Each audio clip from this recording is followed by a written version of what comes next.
Week 1 was chaos. How about some more?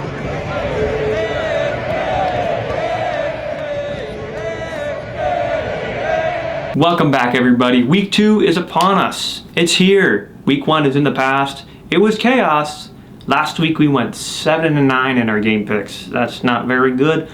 Let's try and go above 500 this time, shall we? First up, we've got the Minnesota Vikings taking on the Philadelphia Eagles, and I am going to take the Eagles to win this game. I'm sticking with my stance this year. I don't think the Vikings are a very good team. They've got a lot of nice pieces. Obviously, Justin Jefferson is great. Kirk Cousins is adequate. It's a fringe team. Let's put it that way. Minnesota lost a one-score game to Tampa 20-17 last week, and that's something they didn't do at all in 2022. They went 11-0 in one-score games.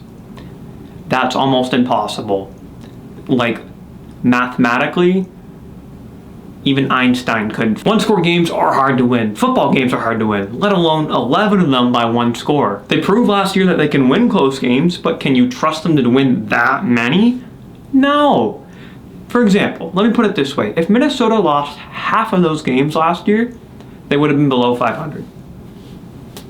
Doesn't sound like a very good football team, does it? You need a lot of luck in football. Plain and simple. The Vikings had a lot of it last year, and lightning doesn't always strike twice. So Minnesota could still easily, I still think they'll be a 9-win team. They should make the playoffs in theory, but if they struggle, and they struggle bad, Justin Jefferson needs a new contract. Is he going to force his way out?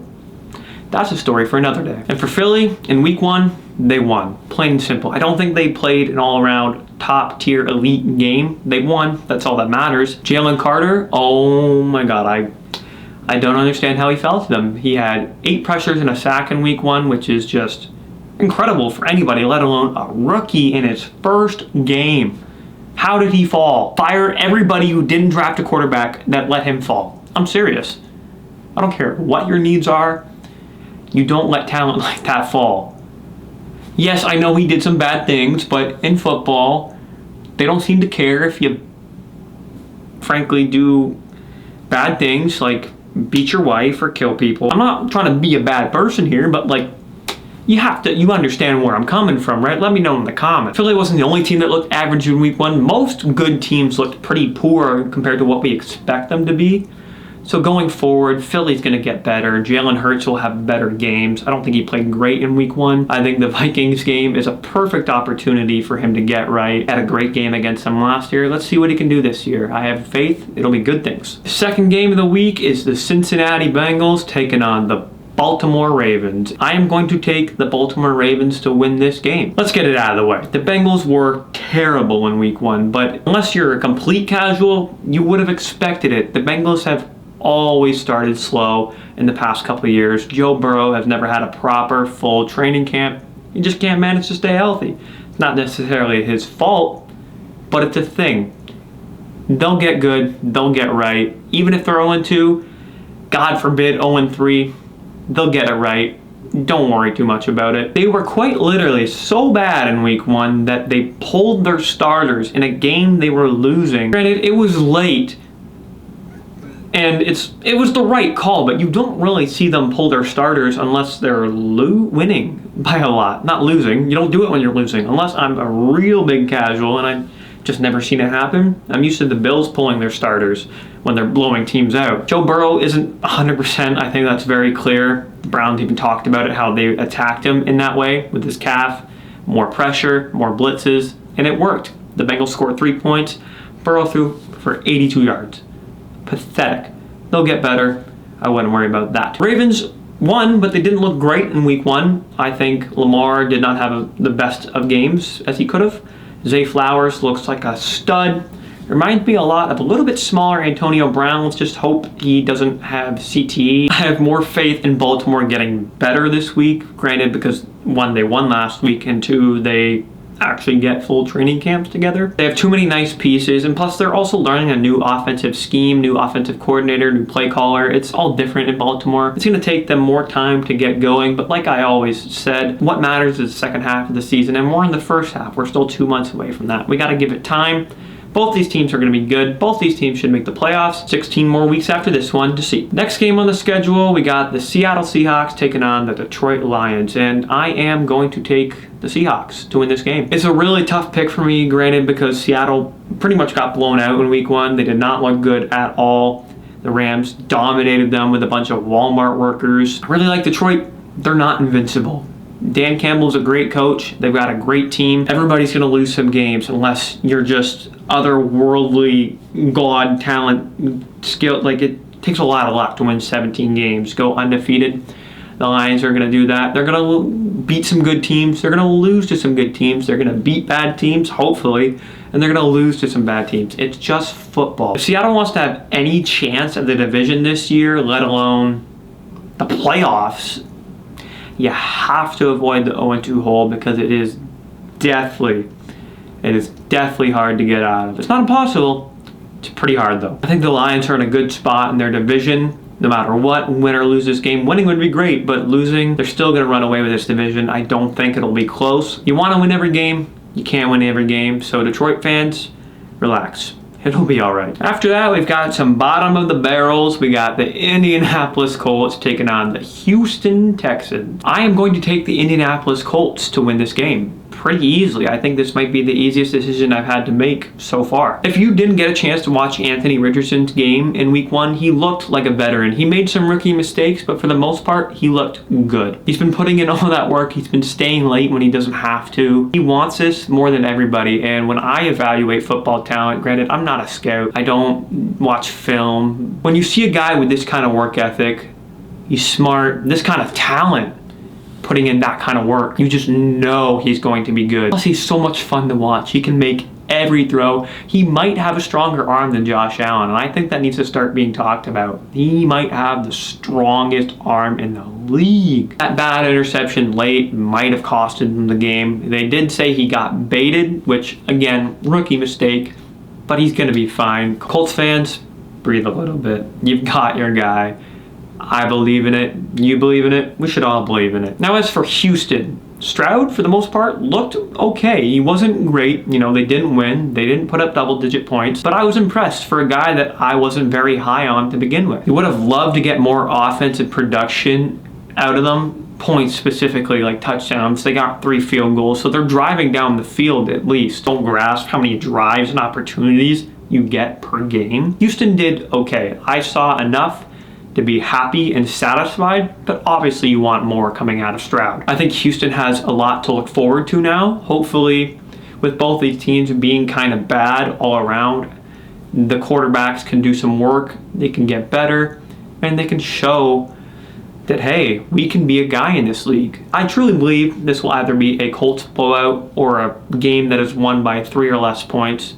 No in between. Either way, I'm taking the Colts to get the big fat dub. Next up on the schedule, we got the Chicago Bears taking on the Tampa Bay Buccaneers. And I'm going to take the Bucs. Baker Mayfield looked solid in week 1. He might be changing the narrative. He threw for under 200 yards, 2 touchdowns, but the key thing is 0 interceptions. And while he might have taken some sacks or made some bad plays, didn't turn it over, he looked pretty solid. It's a Baker-esque performance. You got what you can ask for. A win. I'm still not very high on this Tampa Bay team, granted, because they went 8-9 with Tom Brady, who I think even at this stage, if he came back, would still be better than Baker. Have to see more. I have a feeling that they're going to continue to get better, and if this team really rallies behind Baker, which is something he needs, he needs his team behind him big time. We saw what happened in Cleveland when they were behind him. They won a playoff game for the first time ever, maybe? I don't know. And then when OBJ started to have a hissy fit and things started to go south, Baker started to go south, and then we saw him go to Los Angeles last season, where he did almost the impossible, winning a game with like 2 days of film, 2 days of having the playbook. That's insane. Enough about the Bucs, about the Chicago Bears, all right? I just don't think they're good. I'm a certified Justin Fields hater. I don't care that he can run. He's just not good. I will die on that hill until he leads the Bears to the playoffs or has good stats passing-wise. I think the Bears are in for a long year. Would be close if they had a better quarterback. okay with the Bears roster. It's obviously not great, but you can win like 5-7 games if you had a good quarterback, which they do not. For me to pick the Bears to win, they practically have to play the Texans, and even then I might pick the Texans. They'd have to play the Cardinals. And even then I might pick the Cardinals because Justin Fields sucks. Bears fans should be hoping that they can get Caleb Williams, Drake May, Shedeur Sanders, whoever, somebody to replace Justin Fields because he's just not it. And as for the Bucs, once again, at best, fringe playoff team, and for them, all that means is winning their division, which if they keep playing like this, they could. Next up, we got one of the biggest games, maybe the biggest game of the week. We got the Kansas City Chiefs taking on the Jacksonville Jaguars in Jacksonville, and I am going to take the Chiefs to win this game. It's a close one. It's a pretty hard choice. After losing week 1, I don't see this team going down 0-2. It's very possible Jacksonville could win this game. I'm not saying Jacksonville sucks. I still think Jacksonville will be the 1 seed. The Chiefs played a close game against the Lions, basically lost up a pick 6, and they were missing their second and third best players because you're not better than Mahomes. And I'm not making excuses with that. You lost fair and square. Game is game. A win is a win. A loss is a loss. The Chiefs lost. Plain and simple. That aside, those absences aside, the Chiefs might have a wide receiver problem that needs to be addressed if they're going to... Who am I kidding? They have a chance to win the Super Bowl. They have Mahomes and Reed. Let's put that away, okay? But when you're thinking of schematically how teams are going to play you, if Kadarius Toney, your wide receiver 1, can't catch the damn ball, just double Kelsey all game and good luck. It's over. The Jags played a pretty complete game. They played all right. All 3 phases were good. Technically a revenge game. You know, they lost to the Chiefs in the divisional round last year, and teams say they don't think about that. The players say, it's in the past, blah, blah, blah. Which, yes, it's behind you. Everything's in the past. Those words I just said, in the past. But let's be honest. They do think about it. And it's not like it's going to be their Super Bowl unless you're the Bills beating the Chiefs. That's their Super Bowl. But they think about it, and they're going to be thinking about it. It's going to be on Trevor Lawrence's mind. It's going to be on Doug Peterson's mind. It'll be bulletin board material for them. Next up, we got the Green Bay Packers taking on the Atlanta Falcons, and pretty easily, I'm going to take the Packers to win this game. Jordan Love, in week 1, I was shocked, to be honest. He sat behind Rodgers for 3 years, and, you know, in his 4th season, he's starting, and you don't know what to expect. And he played good, very good football. He was missing his best weapon, arguably, in Christian Watson, and he still dropped 3 touchdown passes, over 200 yards, 0 interceptions. That's what you want to see out of anybody, let alone the guy that you've had sitting behind your Hall of Famer quarterback for the past 3 seasons. I don't want to go there, but can you imagine if the Packers just get another 15 years of Hall of Fame or top 10 quarterback play? That would be ridiculous. That's 45 straight years of just having a guy. That's wild. But let's not give that status to Jordan Love yet. He hasn't earned it. He played great in week 1. He has not earned that kind of title or respect. He could still turn around and suck. He could. He could be terrible next game, and he could be terrible for the rest of his career. Who knows? But for the most part, he looked very promising. Now, as for the Falcons, in week 1, they won. They beat the Panthers. Divisional game. That's important, especially since they also have division hopes because their division sucks. I wasn't really impressed with them, even though they pretty handedly beat the Carolina Panthers. Bijan Robinson, oh my God, is that guy going to be a stud. You saw his first touchdown run where he split the defenders and ran through and made it. Was beautiful. It was a work of art. In the first quarter, Ritter was 3 for 3, which is great. 100% completion for negative 11 yards, which isn't necessarily his fault, but it's just kind of funny. Like, it's funny. Next up, we got the Las Vegas Raiders taking on the Buffalo Bills. I'm going to take the Bills. No homerism. I think it's a pretty easy choice. Even though Buffalo, especially Josh Allen, looked pretty sloppy in week 1, I still think they're the better team. Allen's clearly the better quarterback still. He just played like bad in week 1. That's not the Josh Allen we know and love. Allen did have that poor game in week 1, but so did most of the other quarterbacks, the top quarterbacks at least. You know, Mahomes lost. Burrow played like bad, and Hurts was pretty average. As for the Raiders, they did win in week 1 in a pretty snooze-fest game, 17-16. They got the job done. A win is a win. We said that already. Jimmy G had a very Jimmy G performance, 20 for 26, 200 yards, 2 touchdowns, and an interception. And Josh Jacobs, didn't play that great. I think the Denver Broncos have a great run defense, so I wouldn't worry about it too much. You're going to have bad games, but he only averaged 2.5 yards a carry. And against a leaky Buffalo Bills run defense, he's got an opportunity to get right. This simply comes down to the fact that I would take Allen over Garoppolo, and I kind of hope we all should, to be honest. As long as Josh Allen shows up and doesn't play like a high schooler with 2 brain cells, the Bills got this in the bag, and they should win by 2 scores. The next game of the week, the Chargers are taking on the Tennessee Titans in the state of Nashville. That's not a state. The state is Tennessee. They're playing the Titans. I'm going to take the Chargers to win this game. I don't think this is a very shocking pick. It was a pretty disappointing last-minute loss for the Chargers. You give up a touchdown, and then you can't respond. There's not enough time.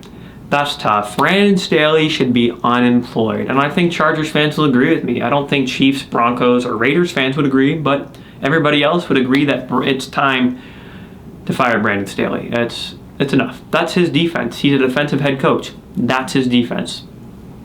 And it stinks. And it has all that talent. Door's that way. Well, at least my door. I don't know where your door is, but you should walk through it because you should be fired. Titans lost by 1 to the Saints. I think both those teams are pretty mid. Titans questionably kicked a field goal down 4 late. Lost by 1. You know, you go for the touchdown on 4th down. Who knows what happens? You get it, you don't. I don't disagree with the call Vrabel made. Obviously, you want to win football games. You got to make big decisions, tough decisions. It wasn't a bad decision, and I don't think he should be scrutinized for it. If the Chargers want any chance in the world at winning the division, taking down the big bad Chiefs, and putting their foot down and saying, we can ball too. This is our division too. It's not just you. You have to get right in this game. Blow the Titans out. No questions asked. Get it done. Next game on the schedule, we got the San Francisco 49ers taking on the Los Angeles Rams in Los Angeles. Pretty much a home game for the Niners, and I'm going to take the Niners to win this game. It's pretty much a home game for the 49ers. The Rams don't have many fans in LA, and I'm going to take the 49ers to win this game. Not because of that, but because of the better team. Brock Purdy was really impressive in week 1. He crushed any concerns that I had about whether it was his elbow or his general talent. He's the guy in San Fran. He looked like a 10-year vet behind that line, commanding the offense.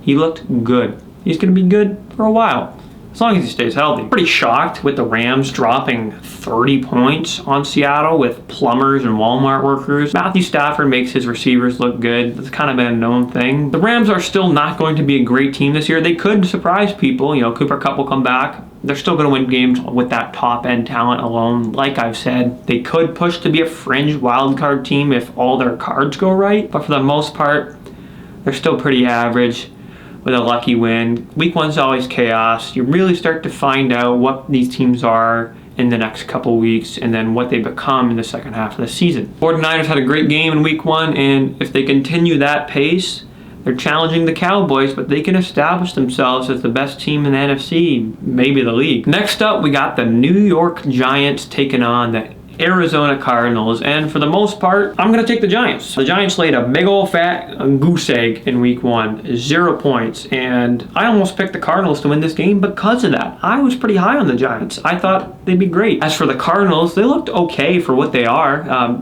They almost won, not because of their offense, but because of their defense, which was surprisingly good. Kyler can come back, and he can play well. This team might win more games and get themselves out of that first overall pick contention. Let's not get it twisted. The Cardinals still suck.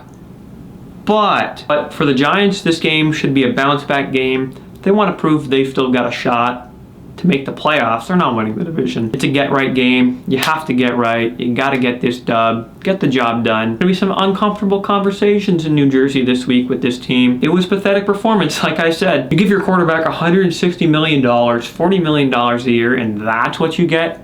Inexcusable. Unacceptable. It could be a very long year in New York if they do not get right, and you got to get it done this week.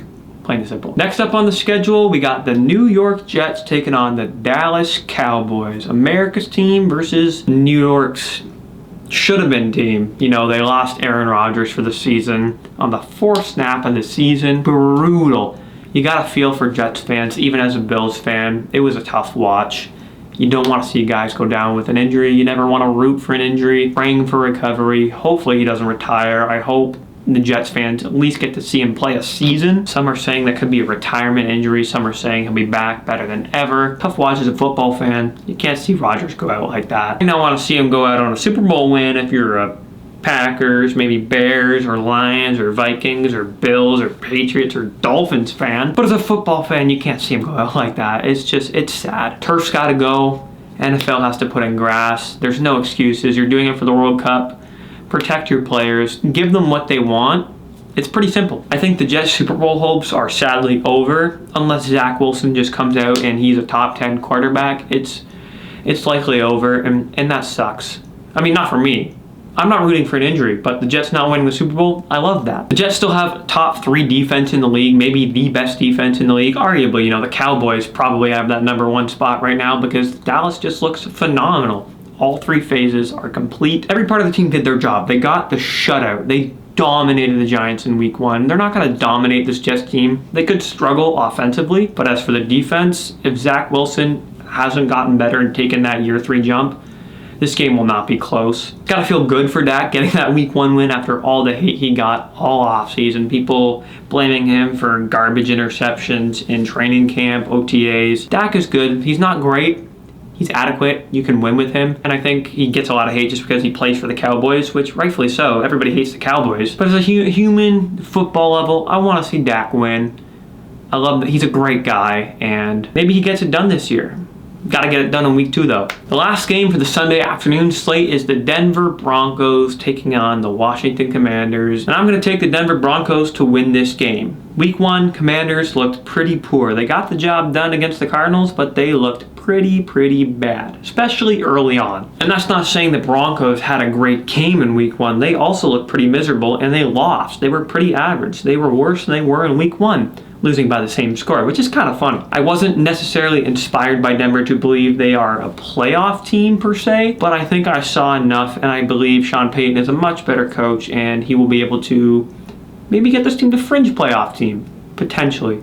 They've still got time. It's a new system. Russ is going to learn. Russ is playing like Russ again, hopefully. He looked pretty good in week 1. The Broncos lost. Can't see Russ go out sad, just like Rodgers. At least Russ can put it together and then fall off. But he just fell off a cliff last year, and you don't want to see that. Russ, good dude. A lot of unnecessary hate, just like Dak. Cannot see him go out sad. And I don't think he will. I think he's going to get better. I think the Broncos will be a good team this year. Pretty average. Not great. Not poor. Not as bad as they were last year. And it starts this week. Beating the Commanders. Russ looked as good as he could, like I said. 2 touchdowns. 0 picks, which is nice. Under 200 yards, which is pretty unsatisfying, leaves you pretty unfilled. And I don't feel really any way about that, to be honest. I don't really care. Now we're moving on to the primetime games, and we have 3 of them for the slate of Sunday and Monday night. 2 on Monday, 1 on Sunday. And on Sunday, we got the Miami Dolphins taking on the New England Patriots. And I'm going to take the Dolphins to win this game pretty easily. I love New England. Not like that, obviously, because I'm a Bills fan. Miami is just too good. Remember Tank for Tua in 2019, 2020? That's the Tua that has arrived. Tua Tagovailoa has arrived. Let's put it to rest. Tua Tagovailoa is top 10. Elite accuracy, elite ball placement. What else can you ask for? Tyreek Hill, dog. Might be the best wide receiver in the league at this point, even better than Justin Jefferson. I really wanted to pick New England, but I just can't bet against this Miami team. They're just too good. The defense obviously struggled against the Chargers. They gave up 30 plus, which is not ideal, but against a pretty average New England offense, I think they have a chance to get right. Plus their off-season acquisition in Jalen Ramsey got hurt early on in training camp. He'll be back later in the season. He's going to be a huge addition. Not one that I want to see. I want him to be healthy. I don't want to see him on the field. Miami looks like a Super Bowl contender, and New England looks sloppy to start out their week 1 game, and I just like Miami more. I hate both of them, but as talent-wise to win games, I like Miami to win this one. I wouldn't expect a high-scoring game. The Patriots defense always plays Tua pretty well. Patriots always have a really good defense. Now for our first Monday night game, we got the New Orleans Saints taking on the Carolina Panthers, and I am going to take the Saints to win this game. Both teams were quite underwhelming in week 1. Neither scored 20 plus. The Saints won, the Panthers lost, and Bryce Young looked pretty underwhelming for a first overall pick. Granted, I will give him the benefit of the doubt, as I believe with the success of guys like Burrow and Herbert early on, there's been a lot of unnecessary, too high expectations for rookie quarterbacks coming in early and to succeed and win a lot.